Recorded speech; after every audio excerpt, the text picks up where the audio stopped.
Hello mga ka-London!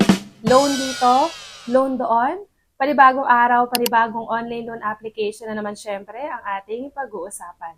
Tara, samahan niyo akong alamin kung ito na ba ang magiging solusyon sa pera, problema natin. Kung bago ka nga lang pala sa channel na ito, ay huwag mong kalimutang mag-subscribe at i-click ang notification bell para lagi kang updated sa mga susunod pa nating mga videos.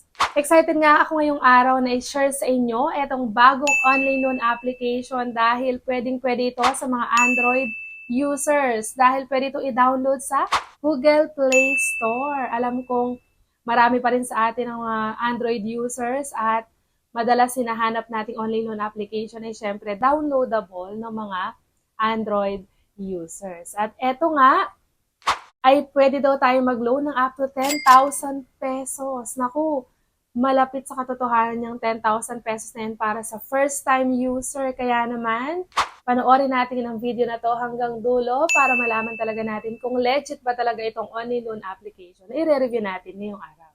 At bukod nga yan ay nada-download sa Google Play Store, mahaba din daw ang kanyang loan term dahil ito ay pwedeng installment up to 3 months or 90 days. Ay, naku, napakaganda nga na ipinapakita ng online loan application na ito dahil pasok na pasok siya sa mga chine-check natin para masabi nating legit ang isang online loan application. Unang-una nga dyan is, magkano ba yung binibigay ng credit limit? Madalas kasi sa mga online loan application ngayon, ang sasabihin na credit limit is 60,000, 70,000, 80,000 at mas mataas pa nga dyan. Pero ang ending naman is 2,000 lang talagang ibibigay na credit limit sa atin. At pangalawa pa nga dyan is kung magkano yung marireceive natin at yung mababawas. And of course, yung kanyang loan term. Naku, alam ko excited na talaga kayo. Pero syempre, bago tayo dumako sa ating review, gusto mo ba ng instant cash? Yes, tama ka nang narinig dahil dito sa ating channel ay namibigay tayo ng instant pa-GCash giveaway sa masuwerteng mapipili. Ano nga lang bang dapat mong gawin? I-like lang ating video, huwag kalimutang mag-comment. Dahil sa comment section ko, pipiliin kung sino ba ang masuwerteng mananalo. Nanonood ka lang, magkakaroon ka na ng idea sa mga online loan application at the same time, may chance ka pang manalo. And balikan na nga natin itong nire-review nating online loan application ngayong araw. Ito yung walang iba kundi si Masaya Cash. Sana nga ay maging masaya tayo sa resulta na itong review natin ngayong araw para at least sa oras ng ating kagipitan, meron tayong alam na online loan application na pwede nating malapitan. Ito nga palang si Masaya Cash is SEC registered or SEC registered pero syempre, ang tagal na natin dito sa pagre-review sa mga online loan application, hindi assurance na legit ang isang OLA once na ito ay SEC registered. Kaya mas mainam talaga na mas alamin natin, panoorin natin ang video na to hanggang dulo. Si Masaya Cash nga pala is under ng Snapcash Lending Incorporation. At makikita nga sa kanilang ads na ito daw ay flexible amount, no hidden fees. High loan amount na up to 10,000 pesos, which is kung totoo talaga to is napakaganda nitong online loan application na ito. Hindi masyadong mataas ang ipinapangako niya sa atin, so sana nga is legit talaga to. And nakalagay pa nga dito na smooth process journey for borrowing, apply anywhere, anytime. At ito nga nakalagay dito na 1,000 up to 10,000 nga yung pwede daw nating ma-loan. And nakalagay dito yung loan term niya talagang nakalagay is 90 days at 3 installments. So mahahati sa 3 daw yung ating pagbabayad. And your security is our priority. Protect your information. And pagka-download nga natin dito ka sa online application na ito, nakalagay nga, bumuhat sa atin, Masaya Cash. Nakalagay dito, high loan amount, higher passing, at lower interest. And i-click lang natin dyan yung agree at susunod na nga dyan is kailangan na nating mag-login or mag-register. So, kailangan natin ilagay ang ating active phone number para syempre sila yung makapag-send sa atin ng verification code.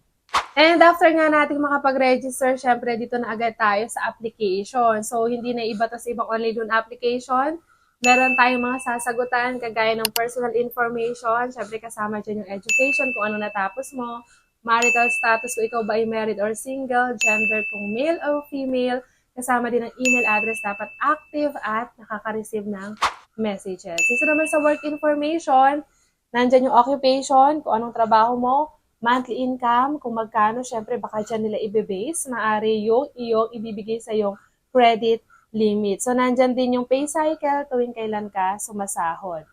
And sa mga ID naman, ito yung pwede dito sa OLA na ito. Pwede ang SSS card, UMID, passport, driver's license, at PhilSys ID or yung national ID natin. Yan lang yung mga ID na pwede dito. Kaya kung wala ka sa mga pinagpipilian na ito, ay hindi ka pwedeng mag-loan dito kay Masaya Cash. And sa emergency contact naman, kailangan mo lang magbigay dito ng 3. So, mas konti yan kasi iba mga na online loan application, kailangan magbigay ng 5. So, dito 3 lang.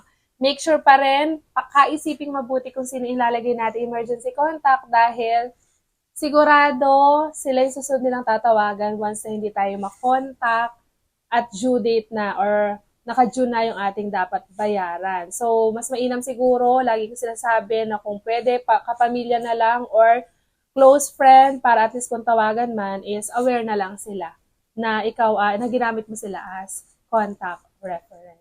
And sa ating ang disbursement method, kung saan ba natin marireceive yung amount na niloan natin, so pwede pa rin dito ang bank or e-wallet. So sa e-wallet, pwede pa rin naman ang GCash, GrabPay, PayMaya, Coins, at ShopeePay. So maraming pwede naman dito pero madalas na ginagamit natin is GCash. And after nga niyan is dito na agad tayo, napakabilis lang, dito na agad tayo sa pinaka-exciting part ng ating review. Yung pinakahihintay nating part, yung loan details, kung magkano ba ibibigay niya sa ating credit limit at kung na-approve ba tayo dito sa loan na ito. And dito nga kay Masaya Cash, ang nakalagay na loan limit natin is 10,000 pesos. Maximum ay binigay niya sa atin kasi di ba nakalagay kanina from 1,000 to 10,000 pesos.